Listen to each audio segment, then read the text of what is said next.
goes into a haze, and I think, am I in this interview right now? Are you Right. actually talking to me? This is really happening? And It's really happening. yeah, it's crazy. It has not sunk in. You know, I actually hope it never sinks in, because these are one of those moments that don't happen every day, and Right. I'm just really living every moment of it, and it's been very exciting. Right.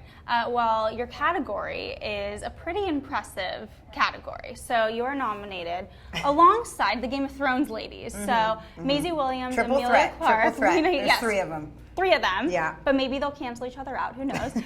Maura Tierney and Maggie Smith. Yeah. Have, just some unknowns. Dame Maggie Smith, by the way. Right. I mean, let's just also the fact that I was such a fan of Downton Abbey. I watched it from day one, and so I just can't believe I'm even in the same category as her. I mean, let alone all the other women. It's a crazy, crazy thing. You know, I'm amazed that we've gotten the recognition that we've gotten when we don't have the kind of audience that Game of Thrones has. And we're so not this like huge, big, bombastic type show with all of these followers. And even though our fans, by the way, are kind of amazing. Right, they are. And so for me, I say this honestly, I know a lot of people say it, but I do feel like I've already won because I've gotten this far on a show that we've really been fighting for all of our viewers. And so that's why this has just been like, I just want to have every day is like a day of like, I already have won. Right. I got nominated, which is nothing I set out to do when I signed on for this show. Right. And we also have to give a shout out to Shiri because she was not nominated, but we spoke about this before that your 2 roles, you really bounce off of each other, and there's just only so many slots, but she's also amazing on the show, of course. Yeah, well, and I definitely would not be nominated without her by my side. So it is very hard that she wasn't acknowledged in that way, but it doesn't mean that she's not going to be. It's like this is the beginning of award season, and I think it only helps all of us that not only did I get nominated, but that the writers got nominated as well for the first episode. And I think, if I'm correct, we will be nominated for the 2nd season for Golden Globes. Did you know that right? So this is really the only thing that we were up for the first season. So now everything rolls into the 2nd season, and I think we've been on, sooner. Last time it was like a whole year. Now they have to wait. So I don't know. I'm hoping that it only just draws more attention because obviously, I wouldn't be Quinn without my Rachel. And there's no other Rachel except Shiri. Right, agreed. Okay, but since you will be there and the writers are nominated as well, I know you guys that you are a very fun cast. Do you have any plans for Emmy night, for celebrations? No, because I can't even, I'm already celebrating every day, right? So, I don't know. I have no idea. In the moment, I think being together, I'm hoping as many of the cast as possible will go to the parties and so that we can all be together, even just celebrating the fact that we're all nominated. That, and it'll just be a fun celebration. You go to those parties all the time when you're not nominated, and I always feel like, well, one day I'll really deserve to be here or whatever. So it's just going to be fun to kind of be a part of that crowd. Right. Okay, well, I have spoken to Sarah, the co-creator of the show, about some fun parties with the Unreal cast. So speaking of Emmy celebrations, do you have a favorite party story with your cast? Anything that comes to mind? Yes, I do. And the only reason why I can even recall this, by the way, is because of the amazing people on social media who find these videos and then put them back up. And I go, oh my God, I remember when we did that.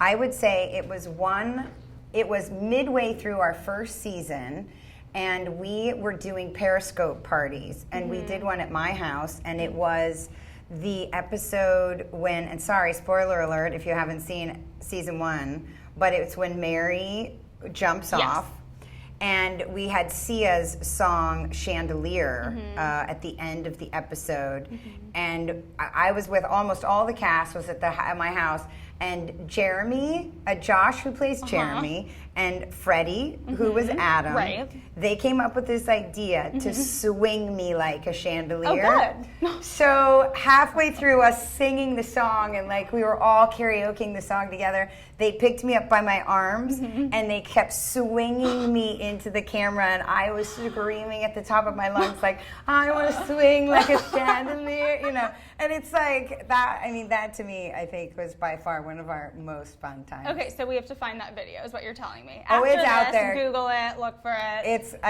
It's crazy. I look at it and I watch it like this, but yet I laugh because it's pretty funny. Right. We were having a good time. Okay, so let's talk Unreal. You obviously just wrapped the second season. It was pretty crazy, very different from season 1. Do you know anything yet about season 3? I don't. I've heard little rumblings of ideas and concepts around the actual everlasting storyline, but nothing specifically about Quinn and Rachel and what's going to happen with Jeremy and Chet and all of that. But it's definitely been left in a way which has gotten me completely confused as to how we're going to come back from that. Okay, you and me both. You and me both. Now, just to our viewers, I know a lot of you are Unreal fans, so submit your questions for Constance and we'll answer them live right here. But first, a few more questions for you. Okay. So, season 2, Quinn had a love interest. Yes. And you let him go away. You basically, said you didn't need him. I don't know if I believe that though. Do you know if he'll be back for season 3? I believe his story is not finished. Okay. That's what I personally believe. I don't know what the writers have in mind because you're right. She let him go very quickly and very, in a very brash way, which Quinn only knows how to do things. Right. But it is interesting because for me as the actor, that was a very important point that Quinn. That's how she works. She doesn't wait and see. She's not a wait and see person. She's just do it. It's now or never. Right. And being told that, it just put her right into, see, I told you. I don't need you. I don't need this. Right. You now, I can't give you what you want, so go away because I don't want in a year for you to be with somebody else and say she can give me what you can't. So she is being the man in the relationship. I think men have a much easier time cutting off their feelings than women, and that's the part of Quinn that I love playing because I'm so not that. I can't turn off my emotions ever. I mean, I've been crying ever since I found out I got nominated. So that was, for me, I felt very important, and it was a very specific storyline. So I'm glad she did it that way. It was really harsh. So that's why I'm kind of hoping that maybe he'll kind of come back and maybe fight a little bit more. Right. Okay, now the cliffhanger. I have to ask you about that, and maybe you don't know, but spoiler alert for anyone who has not seen the season 2 finale. Plug your ears and go la la la la la la la la. Because I'm gonna give you 5 more seconds because I don't want to give it away. Okay. Okay. Do you have your ears plugged? Okay. We're safe now. We gave you the spoiler alert. Okay. So at the end, Hot Rachel is driving to an interview where she's going to reveal everything, and there's a car accident. Yeah. Are they dead? Or who else is in the car? Right. Why is Coleman. Coleman, thank you. His name was escaping me. So Coleman and Hot Rachel are in the car, going to reveal everything, including Mary and everything that's happened on Unreal. And the car crashes thanks to Jeremy. So we think. So we think. So we are led to believe. Okay. So do you know yet if they're dead? Could they still be alive? I do know, but right now we are leaving it. We're leaving it out there. It's going to be a hanging Chad. Okay. It's going to be a true cliffhanger. Okay. So we have to wait all the way until season 3. You have to Great. wait. That just makes me so happy. That's that I have right. to wait all the way. Because it's great. It'll make the audience kind of everybody's going to want to start coming up with their own ideas and concepts of if it's one way, this is what could happen, and if it's this way, this is what could happen, and how does that affect the 3rd season? And that's, I think, what we want to do. We just want to keep people like being imaginative. And Right. Okay, now another funny Hot Rachel moment from this season. You know where I'm going here. Yes. And I can't believe I'm going to say this on a live broadcast, but Hot Rachel pooped her pants thanks to real Rachel. That's right. So that, I think, was maybe one of the best pranks on Everlasting. Are there any on-set pranks that happen off camera with the cast behind the scenes? You know, Josh is pretty funny, and he tends to like to show up in disguise and do like funny things like that.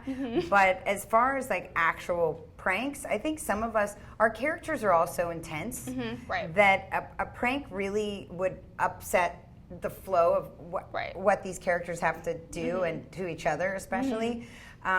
So there's not so much of that, I think, going on. I just think every day we are kind of in all such good moods because our characters are so dark and demented that we almost need it as a release. So it's more of, we all just kind of are very jokey throughout filming, and it's like a big party all the time because people are coming and going, you know, and there's so much drama with like new contestants and who are you? Are you real? Are you a real crew member? Are you not a real crew member? So really sometimes it comes down to like somebody pretending that they're a real crew but they're actually background, and you know, it would be more that kind of stuff. But Craig and Josh are definitely like the biggest pranksters and jokesters of them all. I could see that. Yeah. I could see that. Yeah.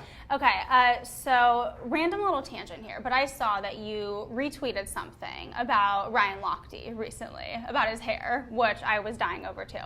So let's pretend that Ryan Lochte was the suitor on Everlasting. Oh my gosh. Right. So Quinn, she's ruthless. What would kind of your plan of attack be for this whole situation? Like, how would you cover it up with the media? What advice would you give your suitor? Here's the thing. You clearly don't need to give him advice because he's doing a very good job of just keep going, putting himself into the hole. Right. I think it would be, Quinn would want to make sure that he kept doing it. So, you know, you could just keep presenting things to him that would make him not have the right answers to, because he seems to be doing that quite well for himself. Right. But, I mean, listen, I don't even know. It's super depressing. It's just sad. Yeah. Right? It is. And but the fact that he dyed his hair, just that was, you can't, that's just facts. Right. This is the thing that I like to show people, because I am constantly making excuses for Quinn, because I think the thing with Quinn that people like is that she's just giving you facts. Right. They might not be great facts, and you might not want to know those facts in the way that she is saying them, but they're facts. Okay. That's why she's mostly right. It's just her delivery is not so great. Right. All right. With that, let's take some viewer questions. So, facts, I'll keep that in mind on season 3. I'm like, facts. I can't hate her. They're facts. That's right. They're facts. They're just facts. They're just facts. Okay. So, from Sharon, thank you, Sharon. She asks, what was the most difficult scene you played this season, in season 2?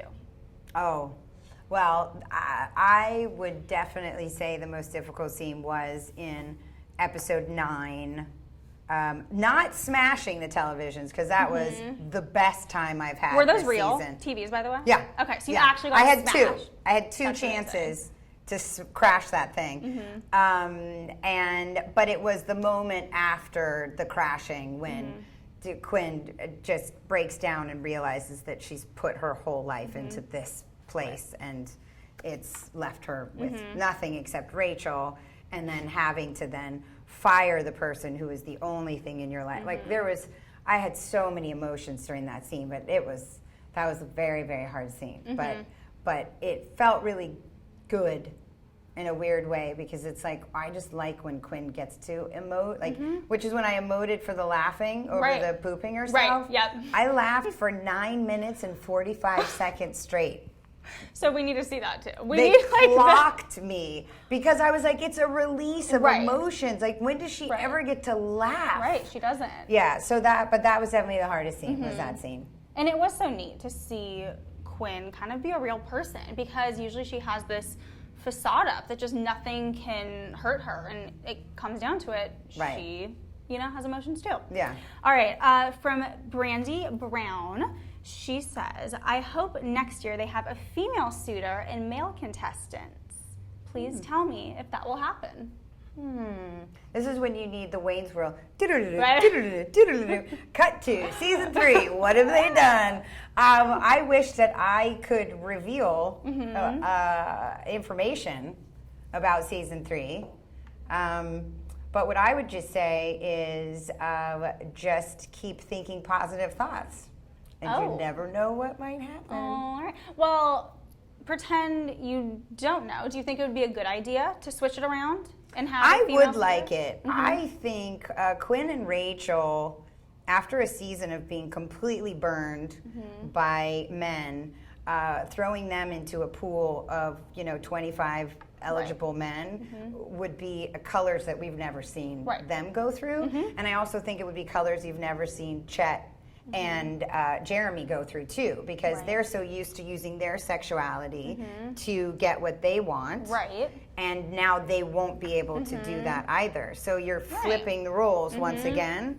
And I think it would be fascinating. Also, I have to say, on shows like The Bachelor and Bachelorette, sometimes I think it's funnier when it's all the male contestants, because it's not the cat fights, they just get mad at each other. So kind of to see those fights, it brings out a different side to the contestants as well, which I'm sure Quinn and Rachel would have a lot of fun with. But I would just hope that if we had a female suitor or suitress, that she would be strong. And because I want to see Quinn and Rachel have to deal with a woman that's like, excuse me? Right. I know what I'm doing. I don't know. Like, I think it would be really great. I do. I think there would be so many different colors that we could show with all of that, and somebody who really wants to be there.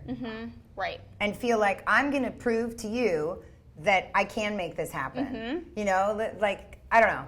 I have a lot of ideas, you guys, but I'm just an actor. I like that one, on a TV so we'll show. see. Right. But you know everything. But I mean, ish. I don't know very much. Right. Honestly, I don't. Right. I just know rumblings. Okay, well, next question.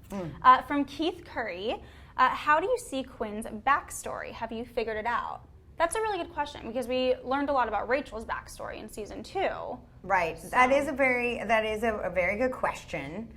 Because I haven't figured it out. I don't know it. It's always presented to me when I get the script. And then I say, oh, she can't have kids? That sucks. Right? And then I created around that. But we did actually, in this season, the second season, we did have a few scenes where I went and I saw my dad, and you saw where my dad lived, and you got a little bit behind the scenes of my upbringing, which was not pretty. Her mom died when she was young, and like we found out all this stuff.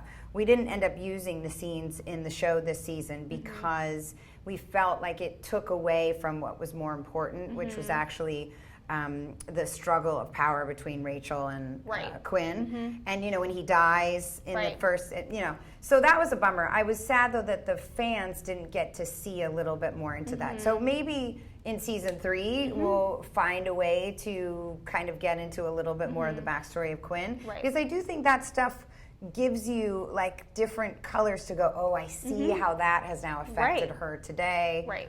Yes. Well, you just gave some new information, though, because we didn't get to see that. So, Keith, there you go. So there you go, Keith. Right? Yes. All right, next question is from Arthur.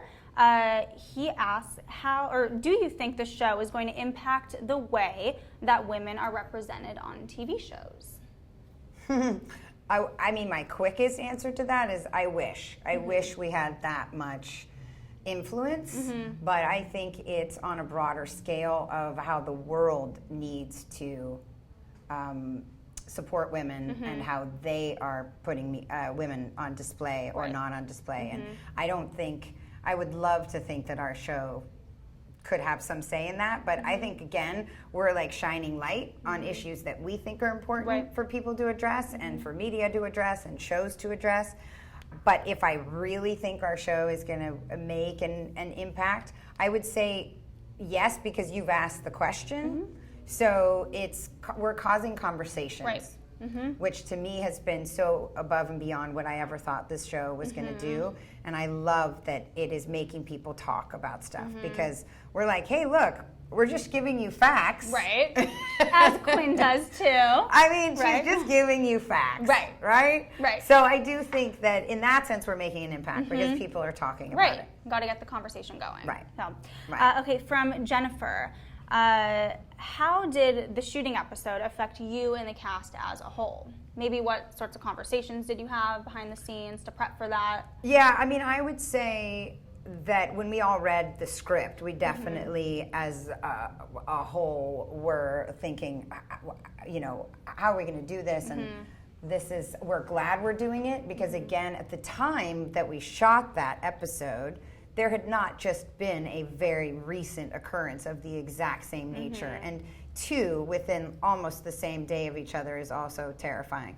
So there was more conversation about it after we shot it in light of the fact that it was all happening still and is always happening every day. It's just it's just if we stop talking about things, we forget that they are happening. So I was actually very happy that Lifetime and A&E and all of our producers decided to still air it, because we felt that we weren't giving everybody answers. We don't have the answers.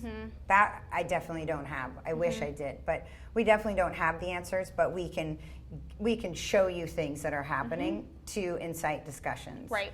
So I was happy that we were saying we want to talk about this because this is a problem. It's an issue. You guys, here it is. Here's some facts. Now go and discuss, you know, amongst yourself. And so yeah, it's always nerve-wracking because you always feel like you could do more. Right. We all can do more. So it's like, did you do enough? Did you not do enough? Listen, at least we did something. Right. Are there any topics that you really want to hit on going into third season? Equal pay. Well, I think that would fit in. Yeah. Right? Yeah. We don't know what Chet makes. We don't know what Quinn makes. Right. That could be a storyline. Yeah. Right? I do. Right. I think it's a conversation, but I also think it's a conversation between women. Women do not talk about what they make because there's still a little sliver of competition. Right. And so I think that we need to talk about what that means. And the idea of women supporting women is only going to help more women. Right. And I think Quinn and Rachel, in the most kind of twisted, competitive way, end of the day, they support each other. They're there for each other. So. But do I think Quinn thinks that Rachel should make the same amount of money as her? I'm not quite. I don't know. Probably not. I'm guessing that Quinn doesn't think that. Quinn is tough. Yeah. I wouldn't want Quinn to be my boss, right? let me tell you. Okay, now 2 more questions. Okay. From Manuela, you do such an amazing job as Quinn, and I was wondering if playing her has taught you something about yourself that surprised you. Yes, it has. First of all, thank you. That's very sweet. I really appreciate it. It'll make me cry. But I think that it has definitely taught me that I'm not as confident as I thought I was as a woman. What do you mean by that? Quinn, I'm able to do things as Quinn that I could never do as Constance. Have the confidence to say, I'm saying this and I don't care what you think of me after I say it. Right. And I'm going to walk away and I don't care if you're going to talk about me after I've left. Right. That's an insecurity that I think we all have. I mean, it's human nature. But in being Quinn, I say things as her and I walk away and I'm like, I never think about it again. Right. And sometimes now I'm very conscious of what I say, how I say it, my insecurities. Right. It's made me very, very aware of my insecurities. Interesting. Well, we could all kind of take something away from Quinn then, in that even if the things she's saying are ruthless and mean and hurtful, maybe that confidence is something that, just don't care what people think about it. Well, I know, right? She's also a television character, so she can get away with a lot more. Yes. That we can be honest about that. Yeah. But I do think that it's being confident in who you are as a person and that your message matters. Right. Whatever your message is, it matters. And I think that I've been finding what my message is almost like through playing a super, super strong character. Right. Okay, now last question from Eve. Great work, Constance. Exactly, I quoted you, Eve. What was the best professional advice that you've ever received? And from who? Okay, best professional advice was actually from my cold reading teacher. Okay. Whose name was Brian Reese. And I studied with him for a little bit. And he said to me, and it's funny because it was then echoed by my acting coach, because I studied with Arthur Mendoza, which was under Stella Adler.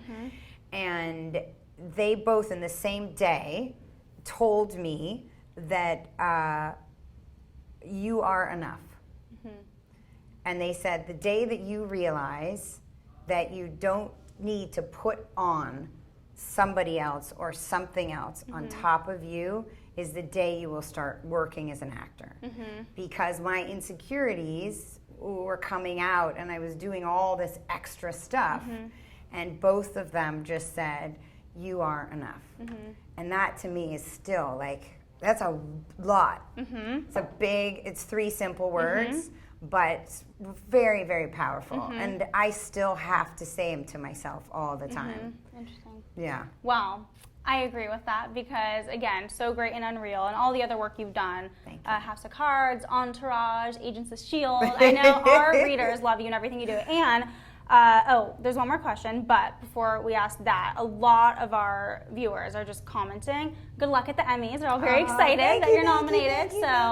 Last question, though. What else are you watching on TV besides Unreal? I'm watching Stranger Things right now. Yeah. I'm also watching BoJack Horseman. Okay. Because I love BoJack Horseman. And what's the other thing that's recorded that I'm behind on? Because I'm behind on everything, by the way. And I want to start, I haven't started it yet, but it's on my queue. It's, and now I already forgot the name of it. It's on HBO.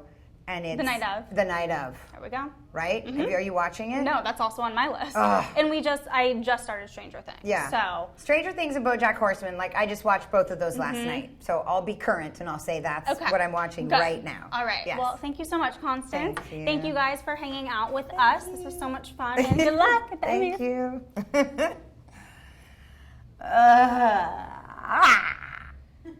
I realized I was like, wait, I might still be on camera. I almost let down my whole